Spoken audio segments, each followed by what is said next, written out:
Chapter number 2, from verses number 6 to 9. The later glory. Sulokutala namhlanje sikule nkonzo speaking about the later glory. Inkazimulo yokugcina. Ncwadi kaHagai chapter number 2. Verse number 6, kafushane nje bese siyathandaza. Kuya verse number 9.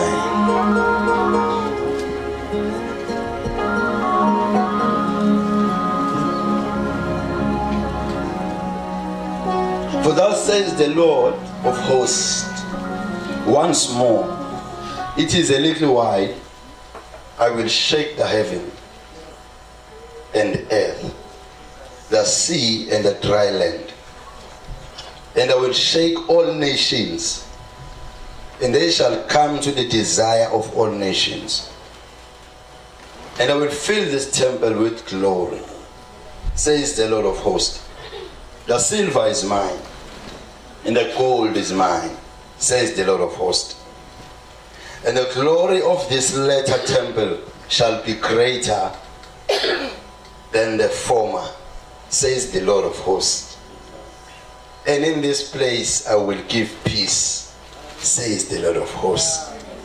Siyabonga baba izwi lakho namhlanje ebusuku egameni likaJesu ukhuluma ngalo phakathi kithi. Ukhazimulisa indodana yakho uKristu Jesu, in Jesus' mighty name. Amen. Inkazimulo yokugcina kule conference noma kule gathering yethu yokugcina lonyaka sizokhuluma ngenkazimulo yokugcina. Amen. Ngicela ngiyanisabela isound lapho. Ngicela nibuye nize la ninabazalwane la. Please ngicela nje nihlale izihlalo. Le sound yathi too much endlebeni zenu. Lokuqhuma ubumbe endlebeni. Nonke nje ngala ngicela nize nga please. Bese ngicela nami nisondele nibazalwane kulezi zihlalo ezicaviwe. Ngicela bafethu nasisondele kanjani. Hlalani lezi zihlalo ezicaviwe ku right akunankinga. Sondele sonke please. let us zama occupy space esingaphambili because it's the first day. Let us sibe ne something else lapha. Akhuluma nje.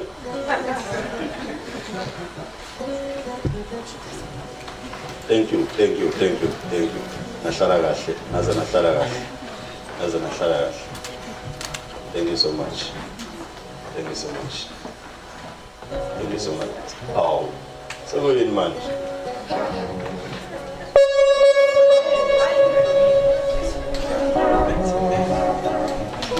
Thank you. Okay, but to shellega. Major. Oh. Son of a box on my dad. Yes, thank you. Bulo sulo kala. Ngifisa uku-introduce le nkulumo okuzobe kudilwa ngayo leli viki lonke. Amen. Incwadi esifunda kuyo izwi lenkosi. Incwadi kaHagai. Le sukela last year lokho sikhuluma ngenkazimulo la kwiPorch. Amen.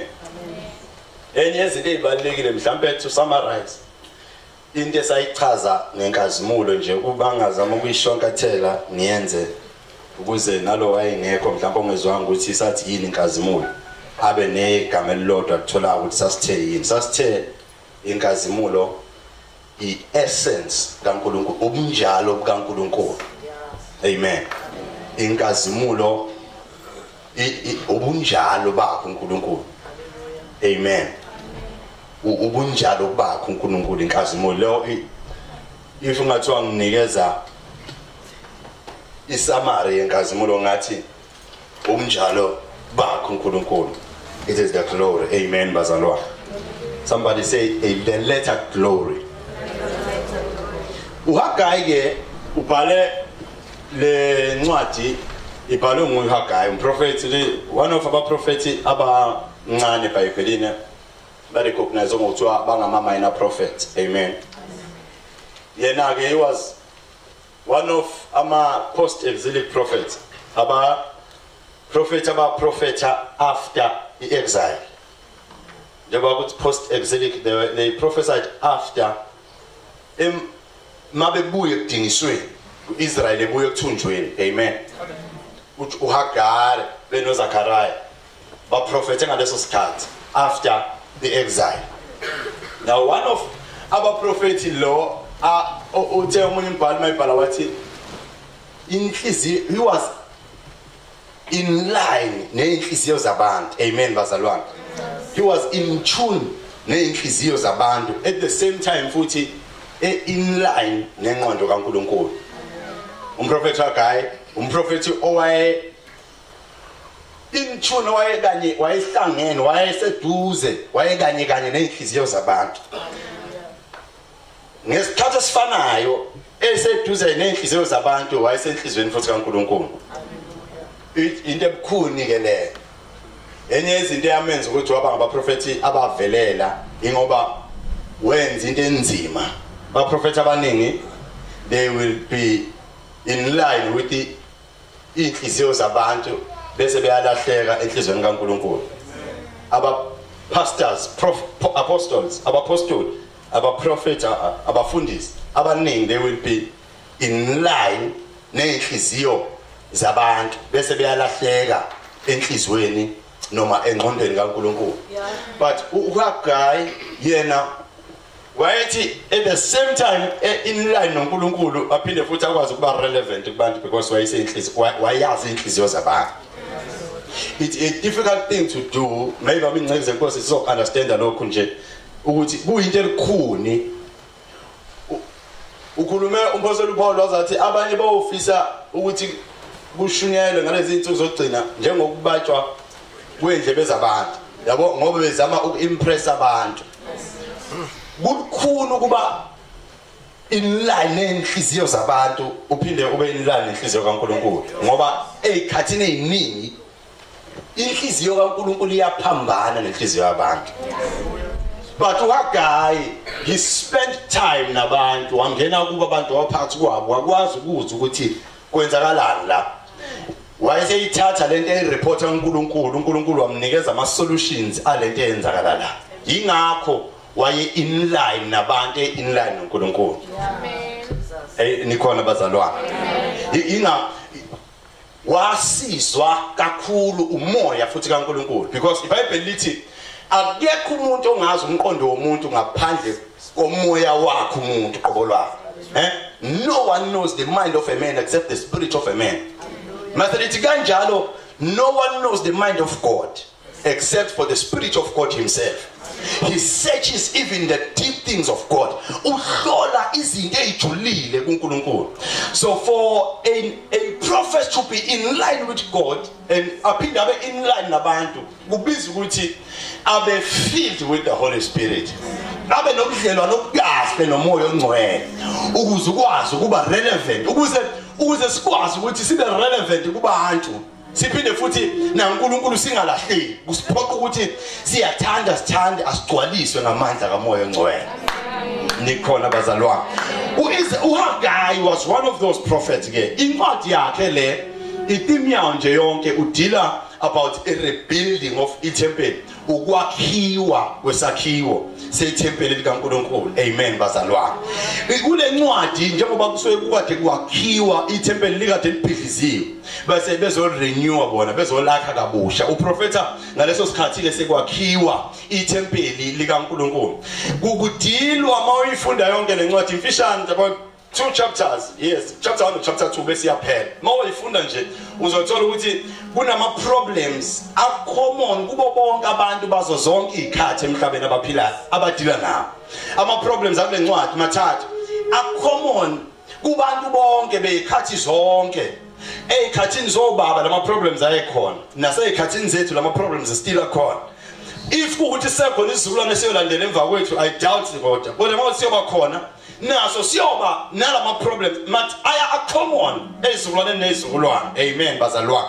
These 3 problems, it was first, it is interest. Abantu balahlekelwa interest, baluza interest ekwenzeni umsebenzi kaNkulunkulu noma ekwakheni iTemple kaNkulunkulu.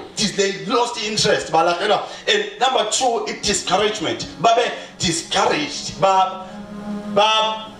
balahlekelwa ukugqozi, baluza courage yokwakha. They were discouraged. Number 3 is it dissatisfaction. Balahlekelwa ukuneliseka, babenganelisekile. These 3 things ama problems mathathu la, and la problems omathathu futhi kuye le ncwadi iphinde sinikeze ama solutions ayo lama problems omathathu. uNkulunkulu udila nalezi zinto ngoHagai umprofeti kaNkulunkulu. Ama problems amathathu, it was a disinterest, kuzoba it discouragement, kube it dissatisfaction. Bese uNkulunkulu eletha futhi ama solutions alama problems oma u3 ngumprofeti wakhe uHagai. Enikhona bazalwane. Uma ngabe uIsrael ngoba at this time bekade uthunjiwe, uyakhumbula umuntu wakuthiwa Nebuchadnezzar wayekade ethumbile abantu bakaNkulunkulu, wabasusa wabayisa ezweni laseBhabhiloni ebathumbile. LiBhayibheli bethunjiwe la, babebaningi abantu ababethunjiwe la, bethunjiwe belapho. Lithi izwi lenkosi kwenzeka ukuthi abahamba kuqala, abathunjwa kuqala bafike bona bathola izikhundla basebenza, baba zigcina zokuqala. Bangayeki ukuthutha abantu. uNebuchadnezzar wayelokho ebalanda abanye, namakhosi alandela emva kwakhe wayelokho ukulandwa abantu kwaJuda beyiswa la eBhabhiloni. Amen bazalwane. Lithi iBhayibheli ke belethwa la umuntu omunye wayekhona Nehemiah. uNehemiah omunye wabathunjwa ababethunjiwe. Ispark sa revelation sa ignitewa uNehemiah.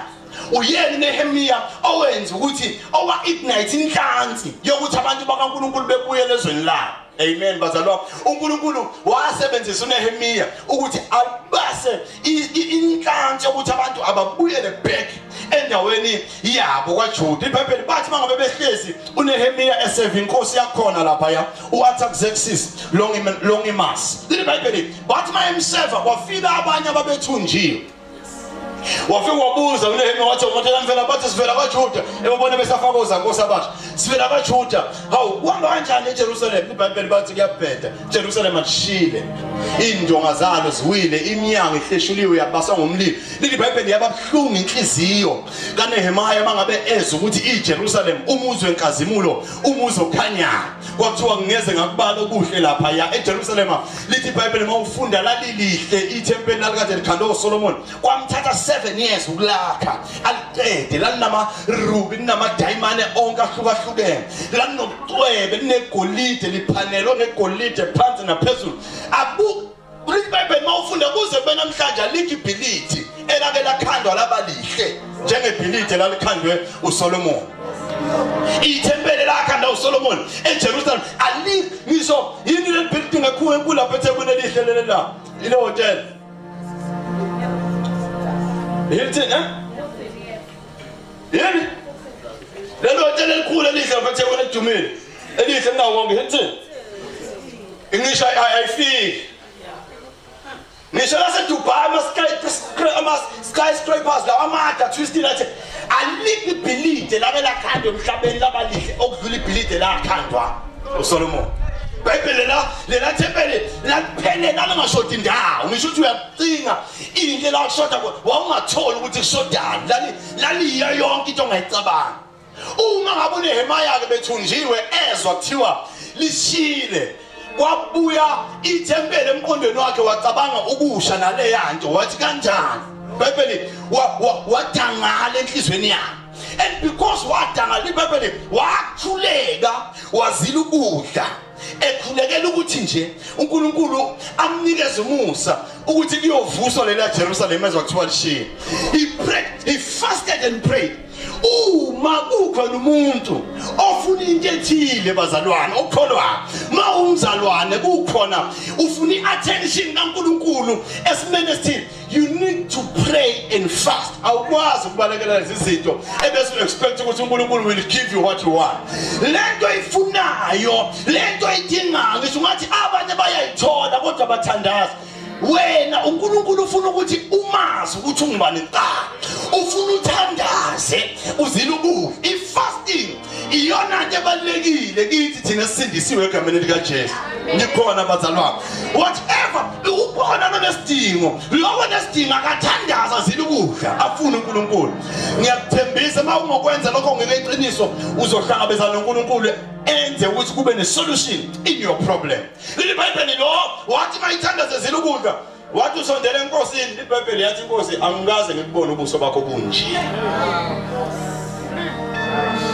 same time evele enkosini i-attention yenkosi yonke yabheka kuye yathi inkosi yini oyidingayo angikaze ngibone ubuso bakho bunyukubele kanje udinga yini eyenza ukuthi aze athole i-attention ivele enkosini it was because wazile ukudla wakhuleka wazile ukudla wamfuna uNkulunkulu uma sikhuleka ngokuzila ukudla ukukhuleka esigabeni esithethu ongafani nokukhuleka okujwayelekile ngisho ngayibalekela ifasting uthini ifasting and prayer iyokulekelela kakhulu empilweni yakho uma ufuna ukukholwa ufuna uNkulunkulu Bible wathi lo ngizothiwa iJerusalem liwile ngicela ukuyolivusa angiphathekile kahle njengoba ngila angisekho right yathi liBhayibheli lenkosi ungathi Exodus yathi bonke abantu bakaJuda bafuna ukuhamba beyovusa iJerusalem abahamba ngenxa yokubona lo muntu okhalayo ngenxa yokubona lo muntu oshintshile ebusweni ngenxa yokubona lo muntu ongafani nasemhleni uma siza ngale ndlela uNkulunkulu siza ngendlela engafani nasemhleni uma sikhuleka la siza ngendlela efanayo nasemhleni ma ukhuleka ekhaya lakho uza ngendlela efanayo nasemhleni nawo kodwa ma uza ngale ndlela yokumfuna ngokuzila ukudla nokukhuleka uza ngendlela engafani iBhayibheli ke kwaba khona abathile ngoba uZerubabel waye ugovernor wesizwe sakaJuda ngaleso sikhathi waye upremier wesizwe sakaJuda uyena kanye noJoshua iBhayibheli uJoshua waye umpriest omkhulu esizweni sakaJuda khona ekuthunjweni la kanye noEzra iBhayibheli naye waye khona noZakaraya kanye naWagai nabanye abaningi babe khona bethunjiwe abantu bakaNkulunkulu abengikhuluma ngabo but they were captured kuyenzeka ukuthi umuntu kaNkulunkulu umesaba uNkulunkulu kodwa uthunjwe kube khona indima noma ingxenye empilweni yakho ethunjiwe ngenakho ukukhululeka. Abanye ekuthunjweni kwabo base bezizwe ngathi basekhaya kanti awukho ekhaya usekuthunjweni. Kuyenzeka umuntu athe amazwi uNkulunkulu emesaba uNkulunkulu kodwa athunjwe. Kungenzeki ngalendlela ofuna kwenzeke ngayo. Uzizwe nawe ukuthi ngithunjiwe la. Yini engayenza zilukudla umfuna uNkulunkulu. Indlela yokumfuna ukuzila ukudla nokuthandaza uNkulunkulu iyona yokukhipha ekuthunjweni. Leli Bhayibheli laba basuka bahamba babuyela ukuyovusa ingange zeJerusalem. Bahamba ke babuyela emumva mabefika lapha ya after ke manje exile. Mabefika lapha leli Bhayibheli bafike number 1 abayenzayo. Balungisa i-altar kaNkulunkulu. Ngoba i-altar kaNkulunkulu kwakuyiyona ke baxhumanisa noNkulunkulu wabo. Balungisa i-altar kaNkulunkulu kahle babe benza ama-sacrificial offerings kwi-altar kaNkulunkulu bengakaqali umsebenzi wokwakha. Bathe sebenze konke base beqala umsebenzi. IBhayibheli benza i-foundation. Ngesikhathi benza i-foundation leli Bhayibheli izitha zabo zabamokha zakhuluma amazwi aziswane kubo. Zadelela zafuna futhi nokubasabisa because babenza i-foundation yokuvusa indlu kaNkulunkulu. uPastor Paul mayikhuluma ngendlu kaNkulunkulu ke uthe kunganazi inibazalana ukuthi imizimba yenu iyithempeli likaNkulunkulu ophilayo ne ingakhetha sinikele ngayo ingomnikelo ophilileyo ne imizimba yethu. Manje uma laba kuthiwa babevusa ithempeli kaNkulunkulu babenzanga kahle kahle babakha inkambo i-character kaNkulunkulu empilweni zabo. Ukwakha i-character kaNkulunkulu kuwe akusiyinto emnandi ngoba kunezitha ezimelene nabantu abazoba ne-character kaNkulunkulu. Amen bazalwane. Ukuthi umuntu abe ne-character kaNkulunkulu kumenza ukuthi nabantu nje bekuthathe kancane ngenxa ukuthi uthe wakha i-character kaNkulunkulu. Uyazi ukuthi abantu baqala bakubiza ngencebo bathi hey ncebo naseyikoleni neke ngefundayo ithi mighty zami kwakhe i-character kaNkulunkulu vele ukuthi hey ncebo namantombazana hey ncebo vele nawe bona athi ngiyaphetha uthi hayi ngiseyincebo mina. Why? Bayakumoka because you are building a character of God.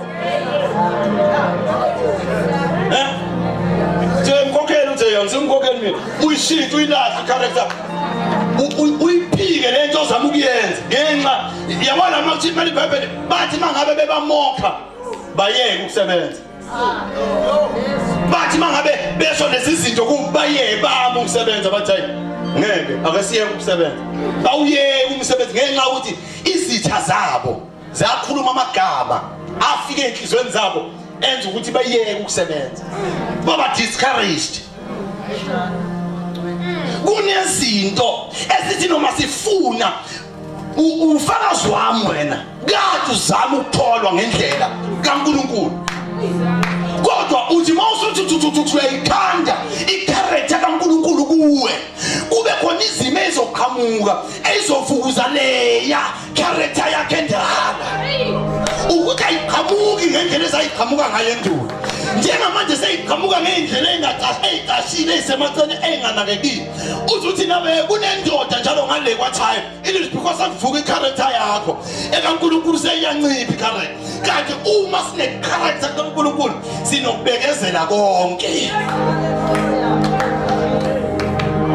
I-character kaNkulunkulu ikhona ukwakha ithempeli ukwakha indlu kaNkulunkulu. IBhayibheli sibama labo ukwakha baba busy balose interest.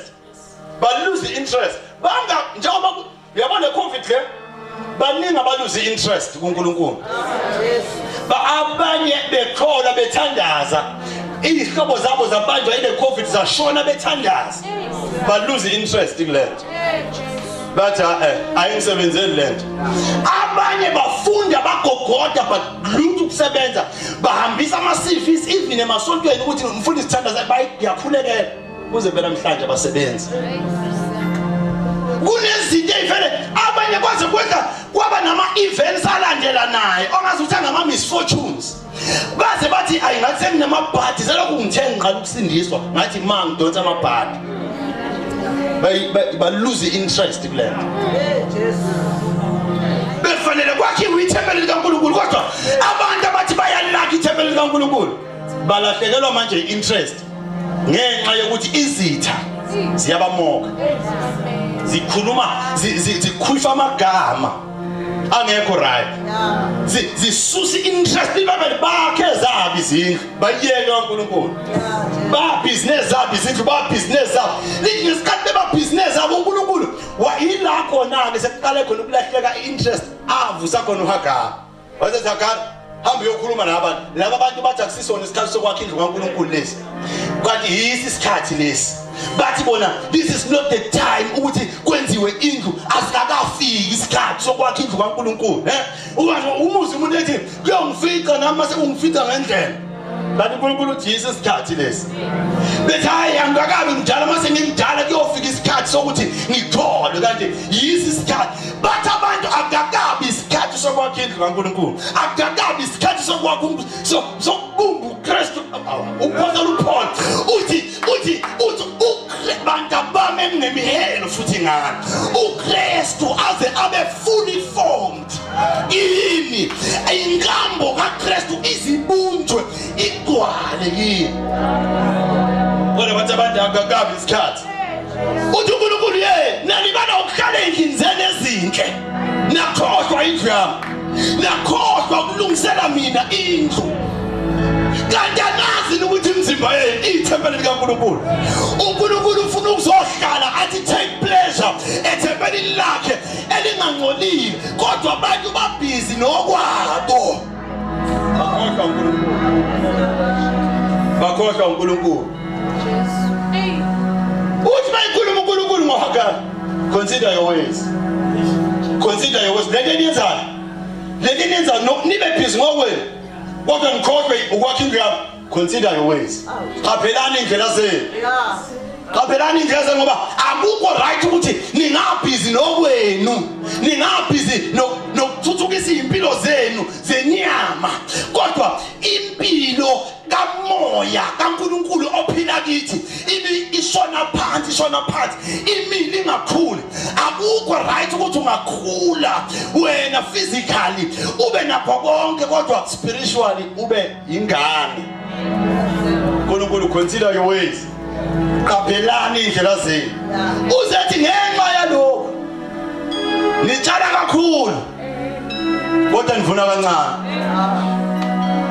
uthi niyadla kodwa nisuthi niyaphupha kodwa akupheli ukoma noma uphuza ulokhu ome njalo uzethi niyambatha kodwa amakhaza nihlabanibhathile kunjalo uthi nalo osebenzayo uhola imali mangabe ihola kufana nokuthi uyifake esikhwameni esinembobo ngoba uthi ayifake ibiphuma imali bhekani indlela zenu consider your ways uzofuna kubantu uzothi ufuna kulaba abaqamba amanga ngenxa yokuthi indlela zakhe aziyikhandi indlu kaJehova uNkulunkulu consider your ways kuphukani niyentabeni niyolanda imihelo ihlahla nizokhanda indlu kaJehova ukhanda indlu kaJehova kulula akaze benuni ukhanda character kaNkulunkulu yabo uma ngabe umprofeti uHagar ethi khuphukani niye entabeni lokho nje ukuthi ukutshela ukuthi ukuze ukhanda character kaNkulunkulu kuyakhuphukela ufanele ukhuphuke akekho umuntu owakhuphukela ehlele never ngabe mkhuze emakhaya kunentaba wonke umuntu ohlangana naye khuphuka wena wethu uhlinile ebusweni yindaba kunzima ukukhuphuka sithandaza noma singathanda ukuthandaza sizila ukudla noma singafuni uzila ukudla kodwa siphoqa ukuthi sakha le character kaNkulunkulu uze ukuthi umzimba ukhathale ngifuna ukulala kodwa sithandaze ngoba isikhathi somkhuleko uNkulunkulu akanandaba nama excuses akho consider your ways uNkulunkulu mayikhuluma ngomprofeti kaNkulunkulu hambani niyokhi ihlahla phezulu entabeni nizokwakha ngazo indlu yami ukuze mina ngithi take pleasure and be glorified kuyo uNkulunkulu ufuna ukukhazimuliswa kuwe ufuna ukukhazimuliswa le wakha ithempeli lakhe mangabe wakha i-character kaNkulunkulu uNkulunkulu la ezokhazuliswa khona kuwe. Ibhayibheli uthi uNkulunkulu nifuna okuningi, you look for much, nifuna okuningi, nihamba nicima okuningi nikuthole, nithi manifika noma ningatholanga okuningi nithola okuncane. Ufuna okuningi uthola okuncane ingcosana, nalo ngcosana uthi manifika naye emakhaya ngifike ngiyiphephethe mina uNkulunkulu. Nihamba niyosebenza kanzima nifune nithola omncane ubuye lengcosana lena iplutha kwe uthi ngiyaphephetha mina akuphephethwa amadimoni akusiyo uSathane. Ngisho singafika sikhuleke uzokuphephetha ngoba awuphephethayo umnikazi wakho. Kuke niyazi uNkulunkulu unawo umoya omubi. Kuke kwakhona inkosi edelele uNkulunkulu yafuna ukuhlangana nenkosi eyazana noNkulunkulu ukuthi kiwe empini ndawonye. Lithi iBhayibheli uNkulunkulu wakhipha umoya wathi ubani kodwa umuntu ozohamba eyophazamisa bebize abaprofeti ukuthi bezoprofeti ukuthi sowina empini noma sohlula. Lithi iBhayibheli kwavela phambi kaNkulunkulu umoya wamanga wathi mina ngizohamba ngiyongena kubaprofeti bakho. uNkulunkulu hamba wahamba umoya wamanga uvela usuka kuNkulunkulu wangena kubaprofeti bakaNkulunkulu baprofeta amanga. Ibhayibheli baze bathi omunye wazi wathatha impondo wathumeka impondo la wathi izitha zenu uthi uNkulunkulu ngizoyihlaba kanje.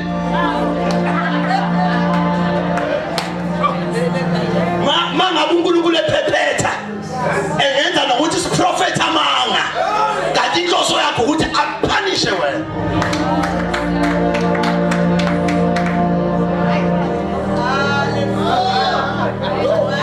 Ibhayibheli wabuza lo ozwana noNkulunkulu wathi akekho omunye umprofeti kaNkulunkulu lokho. Ibhayibheli kwabiza uMikhaya yena yedwa wafika wathi ngizodliwa mina sengiyibonile into yenzeke kanjani. uNkulunkulu unginikezile yona nithe emazulwini kwavela umoya wamanga wangena kulabo bonke bamshaya ngenxa yokuthi ukhuluma iqiniso. Bebe bamshaya impama uMikhaya wabuyela emuva ngenxa yokuthi ukhuluma iqiniso. uNkulunkulu mase nikutholile ngiyakuphephetha mina ngihlakazi ngenxa yendlu yami emahlapahlapa. Methi uyalunguza kuNkulunkulu ufuna ukuzohlala ufithi ukuthi ungahlapahlapa. Kodwa ubhizi uthi uzama ukuhlanganisa impilo. Ayikho impilo ngaphandle kaNkulunkulu. Yonke impilo isentwe uNkulunkulu. Ingakho ethi uJesu ufuna ukuqala umbuso wakhe nokulunga kwakhe konke. Ukulunga kwakhe iyona character yakhe. Khona konke lokho okunye kuzokwengezwa kini. Iproblem abantu bafuna konke lokho bekhohlwa ukulungisa i-character kaNkulunkulu kubo. uNkulunkulu ngenxa yalokho ingakho ngiphephetha le. Futhi enye into engiyenzile uthi namazulu ngaphezulu kwenu abambile amazolo awo. The heavens abambile amazolo awo nomhlaba awangakhiqiza isithelo sawo. Ngenxa ukuthi umuzi wami wakhiwe. Bakhona abantu emasontweni. Ama-buildings amasonto akhona mahle. Kodwa indlu kaNkulunkulu ayikho. Amazulu ayibamba amazolo sahlabelela sathi Nkosi sisimathise ngomsa wakho. Uyabona Somile sadry kangaka in our generation kwenze njalo. Abekho abantu abane-character kaNkulunkulu. Somile uthi amazulu abambe nomhlaba wangakhiqiza isithelo sawo. Uthi yimi engibiza isomiso. I called the drought. Imina engenze ngamabomu ukuthi ngibiza isomiso ezindaweni esemhlabathini kanye naseyintabeni. Sakhuphuka intaba sayofuna uNkulunkulu sabuya sidry. Kwenze njani? Uthi uNkulunkulu ngidale mina isomiso phezu kwentaba naphansi futhi yimi engidala isomiso ngenxa ukuthi sifuna ama benefits akhe kodwa asifuni ukwenza icharacter asifuni ukwakha yona namhlanje ukuba umfundisi sekuyinhlekisa ngisho nokuba inhlekisa kwezinye indawo kuze kuthi ifihle nawo kube ukuthi ma ubiziwe uNkulunkulu awukwazi ukuyifihla ngoba amahlaza amakhulu avela ngathi madoda i-character kaNkulunkulu ayikho kithi but we expect ukuthi ibandla libe ne-character kaNkulunkulu ekubeni i-character kaNkulunkulu ingekho kithi uvela amahlazo kithi vele sizozala lonke siyikho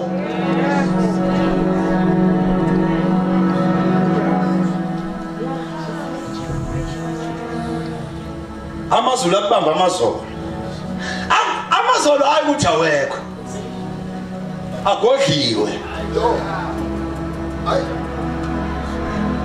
amazulu ayaliwe ukuthi ningawadedeli siyababona bayabafuna kodwa ningawadedeli ngoba manje awadedela benje wona amazolo azobabulala laba afuna yiwa azobabulala nomhlaba wanqathela ukuthi ukhiphe isithelo sakhe kunesithelo esivela ngenxa yamazolo avela phezulu Batani khona bazalwane angikhulumi ngemvula le enayo imantisa umhlabathi kodwa kunemvula efika imantisa umphefumulo womuntu efika imantisa inhliziyo yomuntu efika imantisa ukulangazelela isuthiso ukufisa komuntu make yanela phezulu kwempilo yomuntu iyamshintsha umuntu completely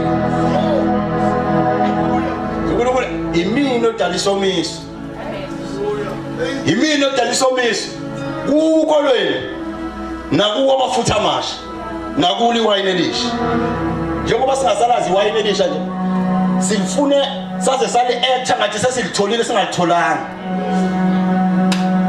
silifune sawafuna amafutha amasha saze sa etha sengathi siwabambile singawabambanga ama results ayasiceba ukuthi asikawatholi phela singakufeka ngathi sesiwatholile kodwa ama results athi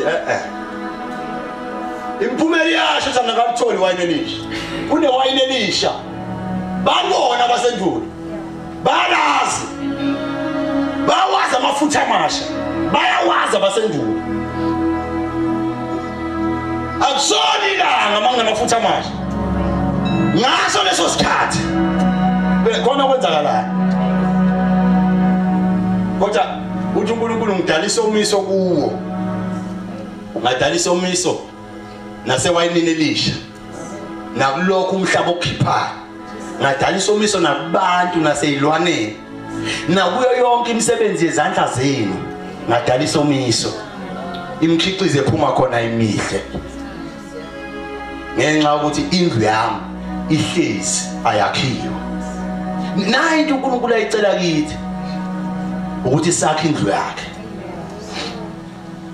uNkulunkulu wasikhipha eBabylon ukuba sizokwakha indlu yakhe manje sesifikile sibusiness ethu kodwa indlu yakhe ayakhiwe iBhayibheli mangabe ekhuluma lamagama uNkulunkulu abantu bezwa bamesaba uNkulunkulu wayese uNkulunkulu enyakazisa umoya wanyakazisa umoya kaZerubabel wanyakazisa umoya iBhayibheli kaJoshua waphindwa nyakazisa umoya wakhe laba abantu uNkulunkulu ayibabeke baba ngama leaders wanyakazisa umoya kubo ukuthi akuphindele kuyokwakhiwa lithi iBhayibheli baya ngesikhathi bakha lithi iBhayibheli ifoundation abayibekayo bathi besayibekile ifoundation abantu bajabula ukuthi isekelo sesibekiwe liyakhiwa ithempeli manje iBhayibheli kodwa abalevi abadala babekade bekhona babona ithempeli lokuqala bathi mabelibuka bakhala bajabula abancane bathi nayi lento kade siyifuna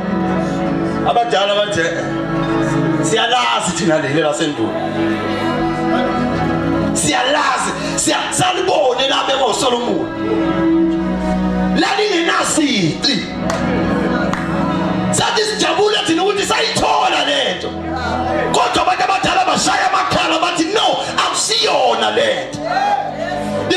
Ekuqaleni baqale bangabezwa ekuqaleni ngenxa yomsindo wenhlokomo bokujabula ngathi kujatshula kumeni yethu kuthiwa ye kanti abadala bayalila kakhulu bangezwakala kwezwakala ngathi kuyajatshula wonke umuntu uthena wehla khona umsindo wokujabula bezwakala abadala ukuthi bayakhala bathi akusesiyo lento eyayikade bebe uSolomon le sasiyayazi lento kudala ukuthi even ifoundation yayo yayimiphi siyamazi uNkulunkulu ehamba nomuntu siyamazi uNkulunkulu ebamba umuntu siyamazi uNkulunkulu ebamba intombi nensizwa nomama nobaba wayingenzi kanje umuntu wayibanjwe uNkulunkulu lokho esekwenzeka manje sakwazi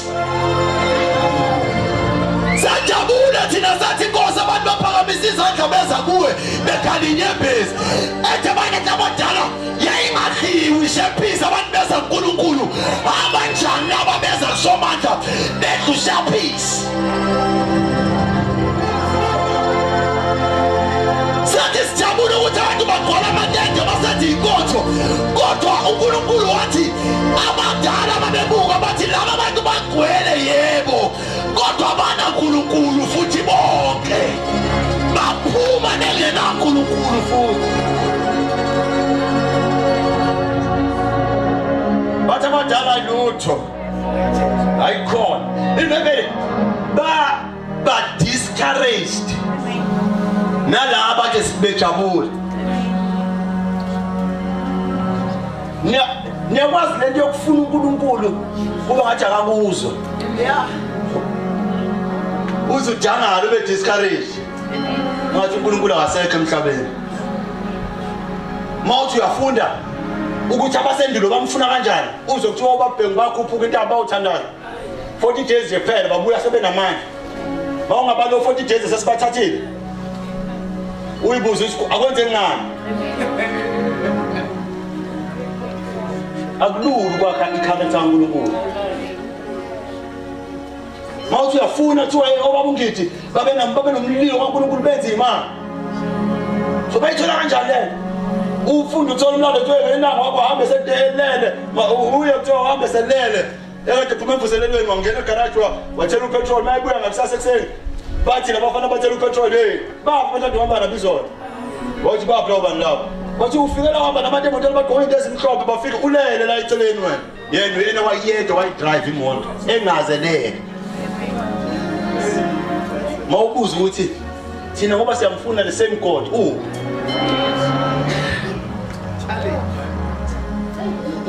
why kunenzeki yini esingayenzanga hayi ukuthi asimfuni siyamfuna kungani kune problem iproblem ukuthi indlu kaNkulunkulu ayakhiwe sibhizi ngeze sakha amasonto sibhizi ngamasonto sibhizi sifuna impilo engcono nephuthuzekile in fact abantu sebenza uNkulunkulu ngoba befuna izinkwa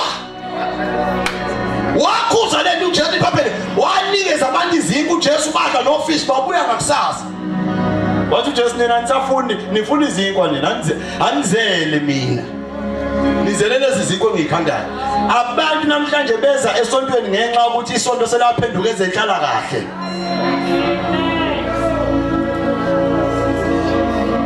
isonto selaba ikwa welfare ufika umuntu esontweni ehluphekile afika adabisa acela anikezwe akuthola aphuma hamba nimbona umuntu esephuza utshwala ngempahla afika wazoyicela esontweni engethi akunayo impahla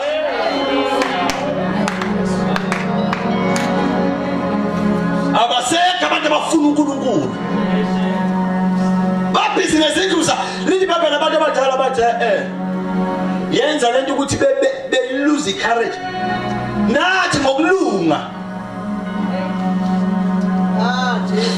sithi senzele ukuthi singabantu bakaNkulunkulu bakwethu asimjabulele nomzalwane asimnikeni le kanti sinika umuntu ozofuna izinkwa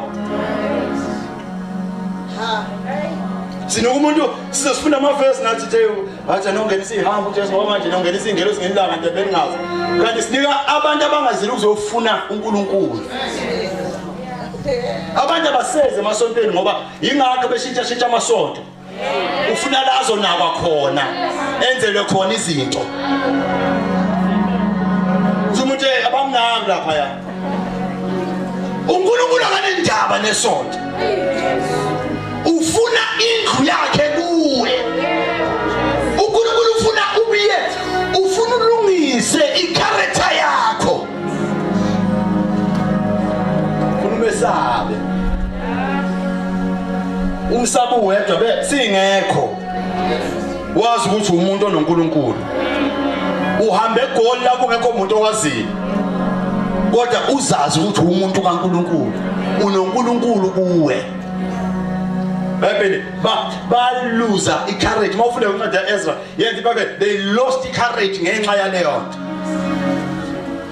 isatisfaction ayanga babikho banganeliseka mabe babuka le temple nawo manje baqala bathi ayifani lento nento le uyayibona lento ukuthi ayilento ngathi ayisafana lento ngathi akusesiyele ukukhuluma ngawo ukuthi yenzeke nduli ngithi ngase kushintshile wonke umuntu manje yalahleka lento yokwakha beqhathanisa nelela temple edda wabona uNkulunkulu ukuthi hayi sebeluze icourage sebe discourage sebeluze ne interest but dissatisfied base uNkulunkulu hey ubani phakathi kwena wayekhona wanibona leli lasiqala iThempeli Bible impunga endala zaphakama sasikhona siyalazi wathi linjani mangabe niqhathanisa naleli angithi linjengokuthi leli into engekho bathi laba kunjalo kufanele ukuthi into engekho le wathi ngiyazi ukuthi lokhu enibona kufana nokuthi into engekho uma niqhathanisa nawasendulo ngiyazi ukuthi naye ivangeli manibuka manje ngazi ukuthi into engasekho maniqhathanisa nelasendulo ngiyazi ukuthi akusenzeki njengoba kwenzeka kuqala kodwa nanka amazwi avela kuJehova uNkulunkulu Sebawuthi kuwe wena Zerubbabeli qina umisibindi kuwe wena Joshua qina umisibindi qini nonke abantu bakwaJuda qinani nimisibindi be strong ngoba mina Jehova uNkulunkulu wemkhosi qinani njengoba ngina abasendulo ngizanana namhlanje wena ngiyazenza izinto noma ngizenza izinto akungishintsho ukuthi uNkulunkulu wena amandla mangiwavesi wena ngiyawavesa akungishintsho ukuthi uNkulunkulu uNkulunkulu noma ngihlezi ngezilutho I am still God uNkulunkulu noma ngithule impendulo ingekho I am still God angishintsho uthi mayikhuluma ngoma lakhe uNkulunkulu I changed not njengoba ngangino Abraham ngamkhipha nakubo nasezikhoteni zakhe ngizanana namhlanje njengoba nganginonowa akumkhuphi ekhwela mkhuphini ngisenana namhlanje njengoba nganginoMose ehamba indlela yasehlane eholwa insika yomlilo ebusuku emini eholwa insika yefu same God usabuya namhlanje njengoba nganginoJehova ehamba eBhetheli efike eGameletheni ebona ingilosi zehla zenyuka whether ikhona noma zikho ngizawuye lo uNkulunkulu njengoba ngina abaprofeti endulo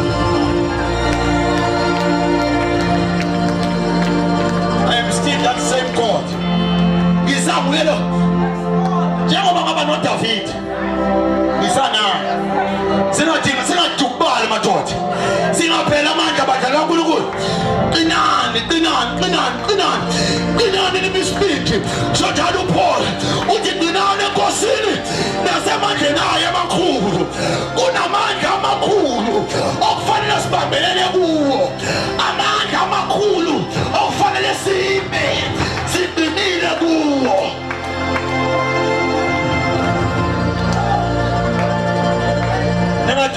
ningasaba sekuseduze uthi mayikhuluma ethi uyabona manje esikhathini esinezindalanani khona manje maduzane nje I will shake the heavens ngizothi mangiyazisa amazolo onke abantu ngamazulu kuzophoqa ukuthi athetheleke uthi kungekudala I will shake umhlaba wenzani uNkulunkulu mayinyakazisa amazulu nomhlaba konke ubumile okungasikhona kukaNkulunkulu mangabe kunyakaziswa kuyowa konke kodwa kuyosala kumile ikhona kukaNkulunkulu.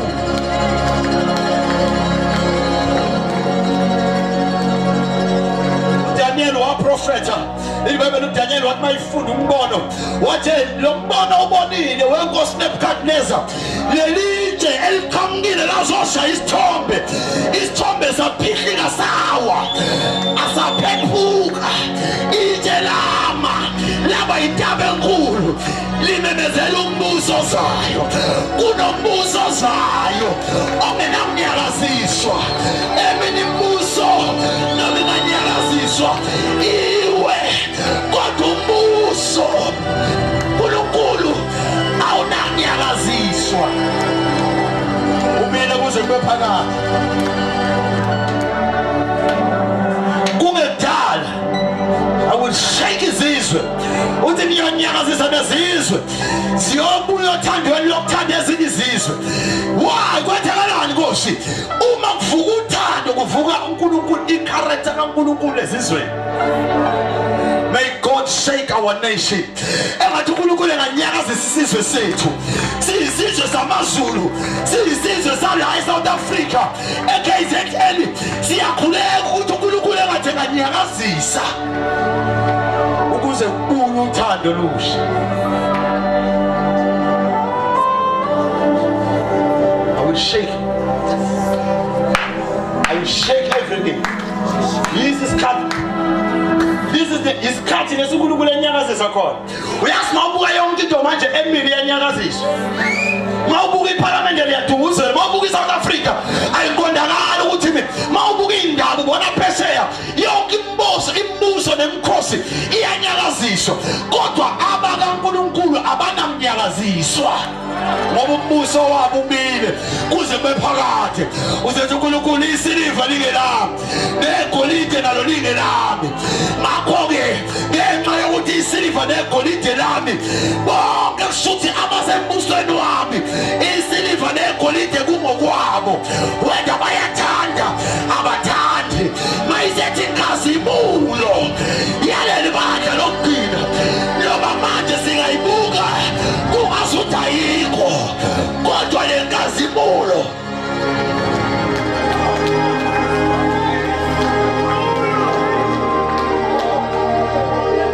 lobukhona bukaNkulunkulu bakuleli bandla lokugcina. Uma ngabe baprofetha ngayo Paul bethi simbonile uNkulunkulu ehamba nathi, uma baprofetha ngayo Davide bathi simbonile uNkulunkulu ehamba nomuntu, kithi lokhu indlebe engakazi kuswe, lokhu amehlo angabonanga, lokhu ongakaze kuhlale ngisho enhliziyweni yomuntu, yikho uNkulunkulu akulungisele leli bandla lokugcina. The glory of the later church shall be greater. Yoba nkulu kunaleyo kuqala.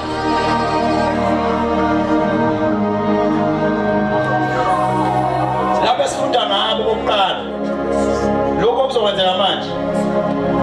Ngisho ukuthi isiphi isimango wako wasibona. Asizikwenzeka. Kuzokwenzeka okusha. Kuzokwenzeka okungakaze kuqale ngisho enhlizweni yakho. Lokho amehlo akhe angakaze akubona. Yile nkazimulo uNkulunkulu asinika yona kule sikhathi sokugcina. Kulezi insuku zokugcina uNkulunkulu is releasing the later glory. Kuleli bandla esikulo. We are privileged ukuphila kulezi zikhathi ezinje. Noma manje singabonakala ngathi siyabhedla nana nje siyenza ayikho. Kodwa sekahleni ukuthi sikhona ukuwitnessa lento ezokwenzeka. Bafowethu, konke ezoyenza uNkulunkulu. Futhi seqalile uyayenza uNkulunkulu lento ukuthi ayikabonakala. Kodwa siyayizwa kolikamoya ngoba konke lokho okubonakalayo kuvela kokungabonakala. Siyezwa ukuthi kunomnyakazo omkhulu uNkulunkulu kulesi season nakulesi sikhathi nakule generation yethu awenzayo. Inkazimulo yebandla lokugcina shall be greater than the glory of the former church. Uma bokuqala babeka izandla ngobakhulu abaphila. Uma bokuqala badlula ithunzi zabo zaphilisa abantu. thina siyobe singekho ngisho ubakhona lapho siyothumela izwi lakhe libe umile mathathena lowo shana mama.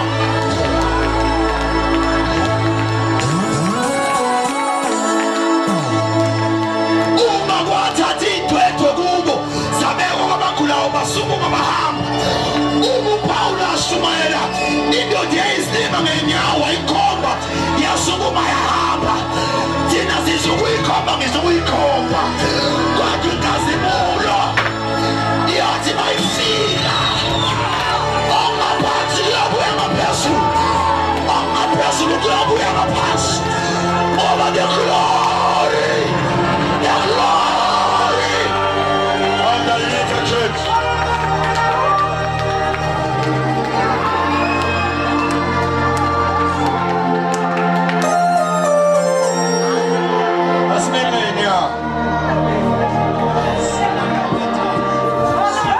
Suliatali salipaya ikazimulo yokugcina saliyapha ilabasaya taliyapaya ilabasaya seliata elabasuya talapha ilabasaya tatalia elabasulia tate elabasaya shalaliabata ilababasaya palate elababasulia tata ilabasalia papa elabasulia tata ilabasaya parariata ilababasaya ta elababasaya idadia idababaselaniata elababaselia papa idadia kataliapa ilababasaya ta elababatate idiadadiadaba uliababata pailia elababata pa iliapa pailata ilababata paila ilapaila taliata ilapaila telapa elababata paila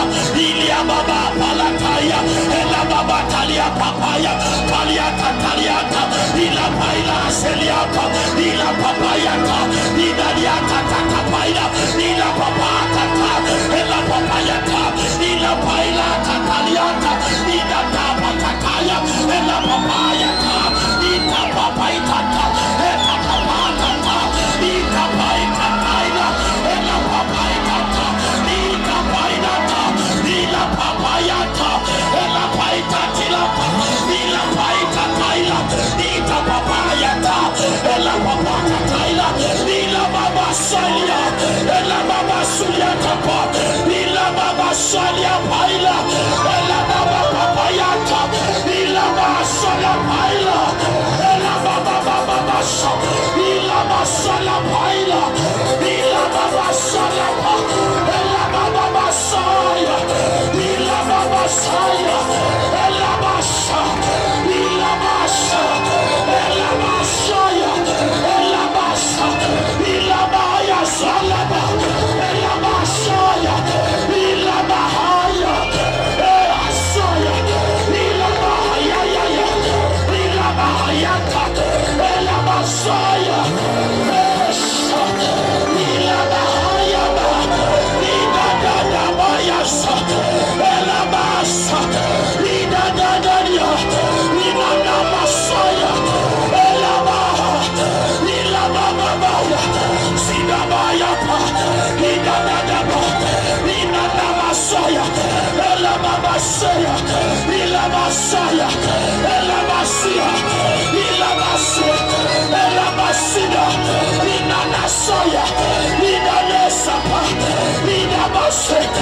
inadadasenanana inaninasinanina inanasunaninane inananasene inananase inanonasune inanananana inananasena idadada idadadaba ilabaya the glory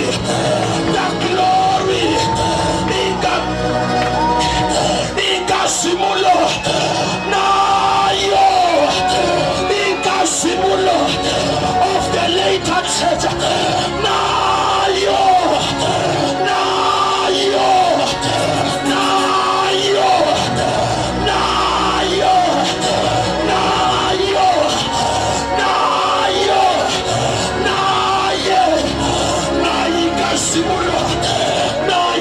Simulo, Naika Simulo, Amasolo, Assessorili, Nago, Iwaidelisha, Nalo, Nika Simulo, Nayo, Insekilameni, Kuyanyagaso, Ekilameni, Neka Simulo, Sei Pagati Woto, Nayo. Nayo, siya Yiswa, Yakutega, Shega Mansi, Nayo,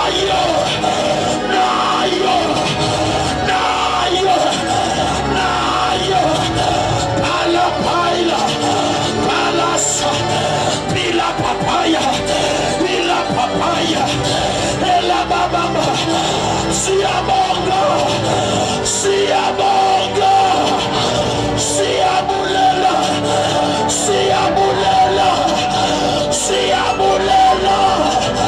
Siabulela, Nasisino, Segasimulo.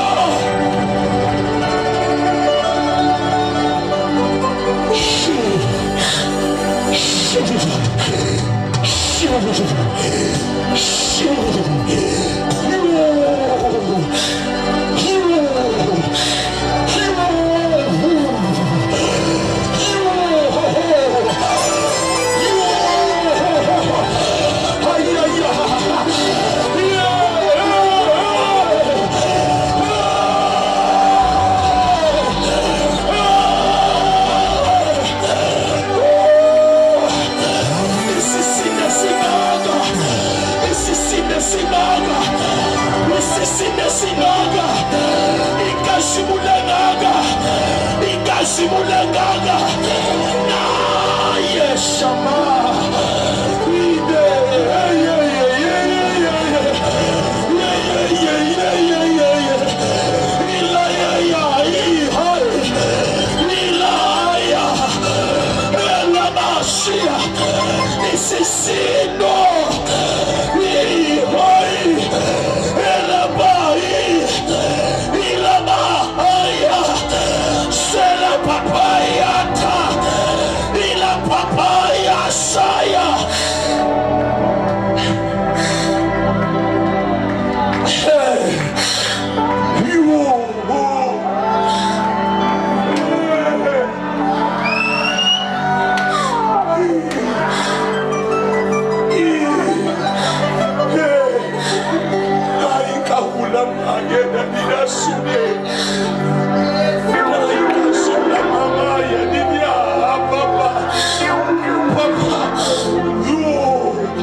Simulo masaluane mama kupepe sudedia tedida sia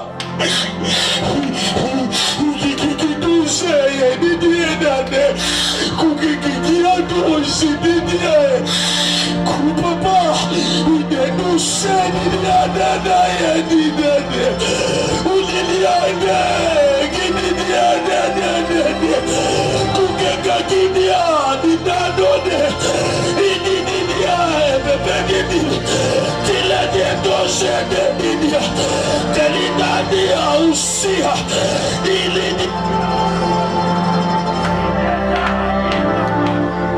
Edabahi, Ilaya, Edidia Deda, Ida Didia Deda, Edida Diasu, Ededa Dida Saya, Paleda Didia.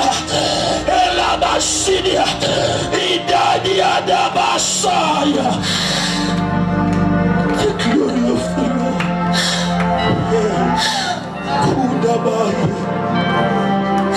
Thank you, Lord, for your glory. Siabonga moyo itueleke sisino sako. Oh, siabonga moyo ituele su. Siabonga moyo itueleke sisino sako. Siabonga moyo itueleke sisino sako. Thank you, Lord, for your glory. Thank you, Lord, for your glory. Thank you, Master Jesus, for your glory. Thank you, Lord.